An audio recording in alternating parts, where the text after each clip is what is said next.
రాష్ట్రంలో SC ST BC hostels విద్యార్థుల భోజన విషయంలో అన్ని ప్రభుత్వాలు నిర్లక్ష్యం వహించాయని ఆయన దుయ్యబట్టారు. నేడు మదనపల్లి సబ్ కలెక్టర్ కార్యాలయం ఎదుట వారు నిరసన వ్యక్తం చేశారు.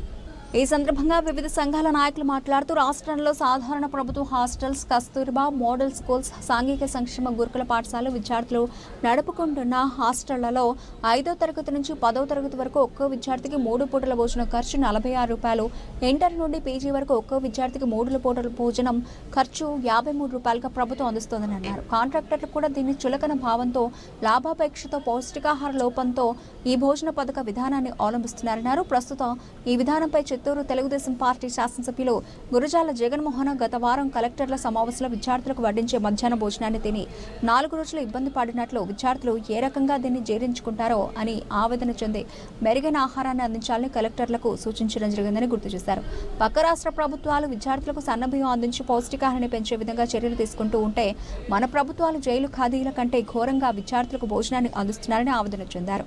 ఒక్క జైలు ఖైదీకి 3 పూటల భోజనం ఖర్చు ₹225 ఉండగా వీరిలో సగభాగం కూడా విద్యార్థులకు ఖర్చు పెట్టట్లేదని, ఈ విధానం ప్రభుత్వం మార్చుకోవాలని వీరు హితవు పలికారు. ఈ కార్యక్రమంలో ఎస్సీ ఎస్టీ బీసీ సంఘాల నాయకులతో పాటు సిపిఐ, ఎస్ఎఫ్ఐ, రాయలసీమ విద్యార్థి సంఘాలు పాల్గొన్నారు.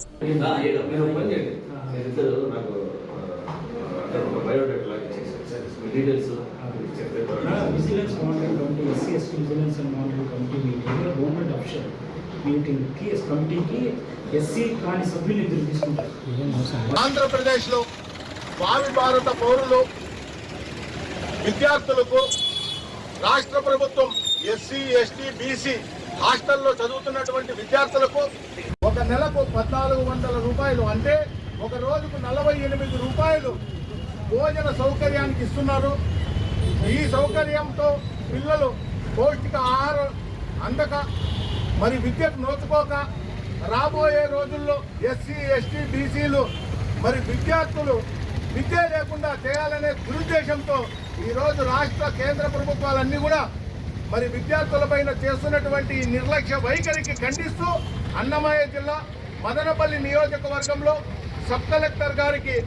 ఎస్సీ ఎస్టీ బీసీల పైన చిన్నచూపు వైఖరిని ఖండిస్తూ రాష్ట్ర ప్రభుత్వానికి హెచ్చరికలు జారీ చేస్తూ ఈరోజు అన్నమయ్య జిల్లా మదనపల్లి సబ్ కలెక్టర్ కార్యాలయంలో నిరసన కార్యక్రమాన్ని చేపట్టడం జరిగింది. రాష్ట్ర ప్రభుత్వం 2018లో మెస్ ఛార్జీలు పెంచుతామని చెప్పి తూతూ మంత్రంగా హామీ ఇచ్చి తెలుగుదేశం ప్రభుత్వం మరి ఎలక్షన్లకు పోవడం, మరి ఎలక్షన్లో గెలిచినటువంటి జగన్మోహన్ రెడ్డి హాస్టల్ విద్యార్థులకు పెంచుతామంటూ 5 సంవత్సరాలు కాలయాపన చేశారే కానీ ₹1 కూడా మరి మెస్ ఛార్జీలు పెంచలేదు. గత ప్రభుత్వంలో ఉన్నప్పుడు చంద్రబాబు నాయుడు గారు ఇచ్చినటువంటి హామీని మరి డిమాండ్ చేస్తూ మెస్ ఛార్జీలు, కాస్మెటిక్ మరి దాని సౌకర్యాల కోసం విద్యార్థులకు ₹3,000 కనీసం మరి జైల్లో ఉన్నటువంటి ఖైదీలకు ఇస్తున్నటువంటి సౌకర్యాన్నైనా మరి పేద విద్యార్థులకు ఈరోజు రాష్ట్ర ప్రభుత్వం ఇవ్వాలని చెప్పి ప్రధానమైనటువంటి డిమాండ్తో ఈరోజు రాష్ట్రంలో ఉన్నటువంటి ఎస్సీ ఎస్టీ బీసీ హాస్టల్లో చదువుతున్న విద్యార్థులందరి తరఫున రాష్ట్ర ప్రభుత్వాన్ని కోరుకుంటూ ఈ కార్యక్రమాన్ని వెంటనే రాష్ట్ర ప్రభుత్వం గుర్తించి మరి ఎస్సీ ఎస్టీ పేద విద్యార్థులకు పౌష్టిక ఆహారాన్ని, నాణ్యమైనటువంటి విద్యను ఇచ్చి భావితరాల బిడ్డల భవిష్యత్తుకు పూలబాట వేయాలని,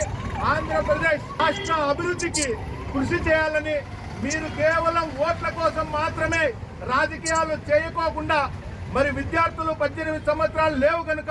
వాళ్లకు ఓట్లు లేవు గనుక మీరు ఏమాత్రం వాళ్ళకు పట్టించుకోవడం లేదు. కేవలం ఓట్లుంటే వాళ్ళకు మాత్రమే మీరు సౌకర్యాలన్నీ ఇస్తున్నారు. మరి రాబోయే రోజుల్లో విద్యార్థి లోకం కళ్ళు తెరిచి మీ పైన తిరగబడే ముందుగానే మీరు ఇచ్చినటువంటి హామీలు నిలబెట్టుకొని మరి ప్రతి నెల ₹3,000 పౌష్టిక ఆహారం కోసం ఇవ్వాలని, మెరుగైన హాస్టల్ వసతులు కల్పించాలని, ఈరోజు హాస్టల్లో ఎత్తుకుంటే 100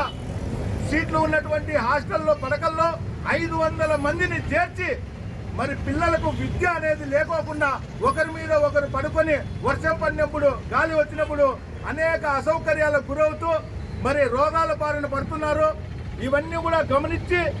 ఎస్సీ ఎస్టీ బీసీ హాస్టళ్లను పెంచాలని, జనాభా ప్రాతిపదిక మీద అవసరానికి తగినట్లు కొత్త హాస్టళ్లను నిర్మించాలని మరి కేంద్ర ప్రభుత్వం వారైతే గిరిజన సంక్షేమం వారు మరి మొన్ననే ఏకలవ్య సూపర్ హాస్టళ్లను ప్రవేశపెట్టడం జరిగింది. అదే రీతిలోనే రాష్ట్ర ప్రభుత్వాలు కూడా ఎస్సీ ఎస్టీ బీసీల పైన మల్టీ స్పెషాలిటీ హాస్పిటల్ ఏ విధంగా ఉన్నాయో ఆ విధమైనటువంటి సౌకర్యాలతో పిల్లలకు మంచి హాస్టల్ నిర్మించి ఇవ్వాలని చెప్పి కోరుకుంటూ వాల్మీకి సంఘం ఆంధ్రప్రదేశ్ కుటుంబ సభ్యులందరి తరఫున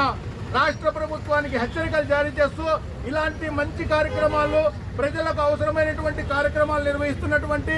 బహుజన సేన రాష్ట్ర అధ్యక్షులకు, ఈ కార్యక్రమం నిర్వాహకులకు, బహుజన సేన కార్యకర్తలందరికీ కూడా వాల్మీకి సంఘం ఆంధ్రప్రదేశ్ ఎల్లవేళలా తోడుంటుందని తెలియజేసుకుంటూ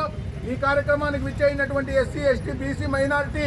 నాయకులందరికీ కూడా హృదయపూర్వక ధన్యవాదాలు తెలియజేసుకుంటున్నాను.